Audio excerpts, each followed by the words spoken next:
آگ لگا رہے ہیں. دنیا بھر کی بہت زیادہ ترقی یافتہ ہے اور they want to be associated with اور یہ something great.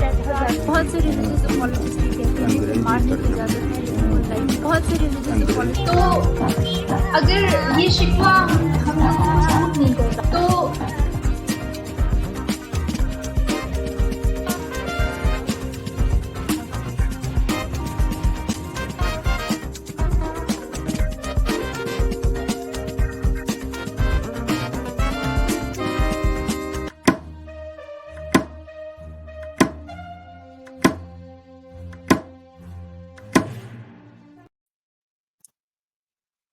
Everybody, welcome to another episode of Madiha Talks.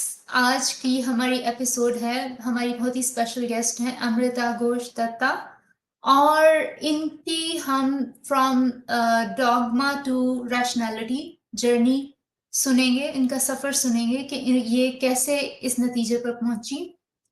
سب سے پہلے میں آپ کو ایک چھوٹا سا انٹروڈکشن کرواؤں کہ کیسے ہماری کائنات تقریباً 14.8 بلین ایئرز اگو ایک بگ بینگ کے نتیجے میں وجود میں آئی.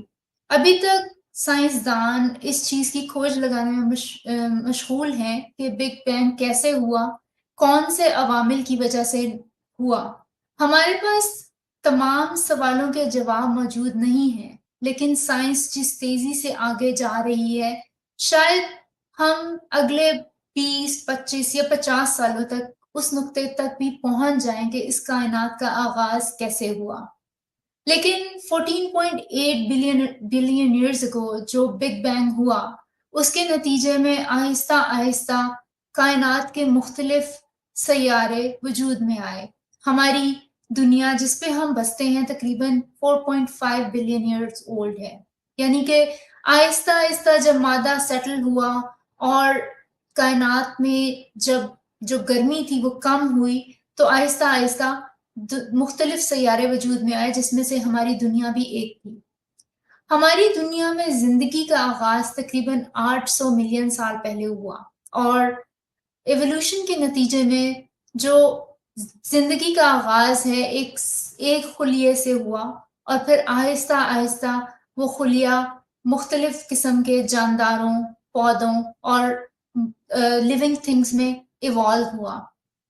اس ایوولوشن کے نتیجے میں تقریباً 1 لاکھ سال پہلے انسانوں کی جو ہومو سیپینز کی سپیشیز وجود میں آئیں, اور پھر شروع کا انسان شروع میں جنگلات میں رہتا تھا اور ہنٹر گیدرر سوسائٹیز کی صورت میں چھوٹے چھوٹے بینڈز یا قبیلوں کی صورت میں انسان رہتے تھے.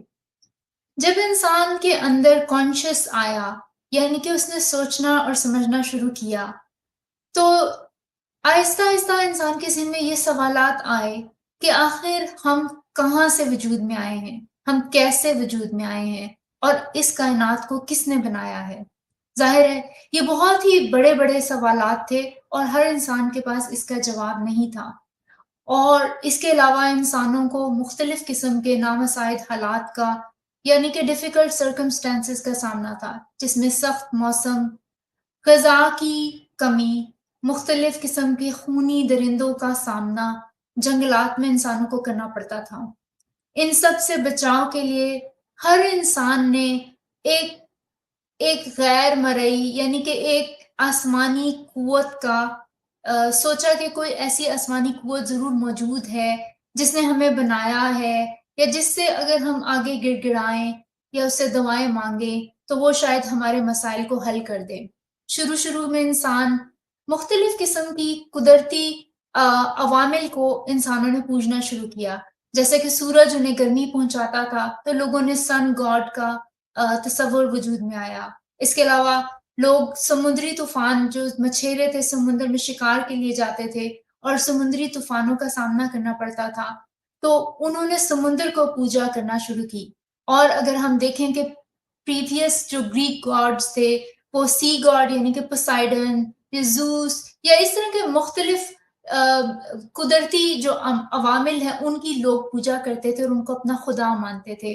لوگ سمندروں میں اپنی نذرانے پیش کرتے تھے, جانوں کے نذرانے پیش کرتے تھے تاکہ سمندری خدا خوش ہو جائے یا سن گاڈ خوش ہو جائے. لوگوں نے نیچر کی ورشپ شروع کی، پھر ہوا کی ورشپ شروع کی، بارش کی ورشپ شروع کی. آہستہ آہستہ انسانوں کی بستیاں بڑی بڑی بستیوں میں بدلتی چلی گئیں اور انسانوں نے اپنے خود سے خدا تراشے، یعنی کہ بتوں کو تراشنا شروع کیا. ہر قبیلے کا اپنا ایک خدا ہوتا تھا. جیسے جیسے یہ قبیلے آپس میں ایک دوسرے کے ساتھ جڑنا شروع ہوئے مختلف جنگوں کے لیے تاکہ ان کو دوسرے قبیلوں سے تحفظ ہو، تو ہر قبیلے نے اپنے خدا کو دوسرے قبیلے کے خدا کے ساتھ ضم کرنا شروع کیا. اس طرح سے لوگوں کی عبادت گاہیں بننا شروع ہوئیں. ہر عبادت گاہ میں مختلف قبیلوں کے خدا موجود ہوتے تھے. اس کے بعد لوگوں نے سوچا کہ ان سب خداؤں کا ایک مرکزی خدا بھی ہونا چاہیے جو ان سب خداؤں کو کنٹرول کرے. پہلے کا انسان نیچر ورشپ سے پولی تھیزم کی طرف اس کی توجہ ہوئی اور ہم پولی تھیزم کی طرف گئے. جب پولی تھیزم ہوا تو قبیلوں نے لڑنا شروع کیا کہ ہمارا خدا زیادہ طاقتور ہے یا دوسرے قبیلے کا خدا. اس طرح سے آہستہ آہستہ پولی تھیزم سے مونو تھیزم کی طرف لوگوں کا رجحان ہوا، یعنی کہ صرف ایک ہی خدا ہے، ایک ہی سپریم بینگ ہے. اس سے ہمیں اندازہ ہوتا ہے کہ انسانوں کی ایولیوشن تو لاکھوں سال پر مشتمل ہے، لیکن خداؤں کا تصور تقریباً نیا ہے. جیسے جیسے انسان بنے انہوں نے اپنے اپنے مذاہب تخلیق کیے. اسی لیے ہم آج دیکھتے ہیں کہ دنیا میں جو شخص جس دنیا کے حصے میں پیدا ہوتا ہے وہ اسی مذہب کو اپناتا ہے، اسی مذہب کے رسم و رواج کو اپناتا ہے، اور ساری زندگی جس مذہب میں وہ پیدا ہوتا ہے اسی مذہب کا دفاع کرتے کرتے وہ مر جاتا ہے. اور اسی مذہب کے نتیجے میں وہ لوگوں سے نفرت کرتا ہے، وہ دوسرے مذاہب کے لوگوں کو اپنے سے کمتر سمجھتا ہے اور اپنے ہی مذہب کو سچا مذہب مانتا ہے. لیکن اب سائنٹیفک ایولیوشن کے بعد اور اب دیکھیں گے کہ جیسے جیسے انسان ترقی کرتے جا رہے ہیں، جو مذاہب نے جن سوالوں کے جواب دیے تھے، انسان ان سوالوں کے جواب خود سے تلاش کرتے چلے جا رہے ہیں، ان کے آنسرز ان کو خود سے پتہ چلتے جا رہے ہیں. تو جو سوال ان کے لیے بہت بڑے تھے وہ اب خود بخود حل ہوتے چلے جا رہے ہیں. جیسا کہ ہم کیسے آئے، ہمیں یہ دنیا کیسے وجود میں آئی. شاید ان دو سوالوں کے اس سوال کا جواب تو ہم پا چکے ہیں کہ تھیوری آف ایولیوشن کے ذریعے کہ انسان کیسے وجود میں آئے.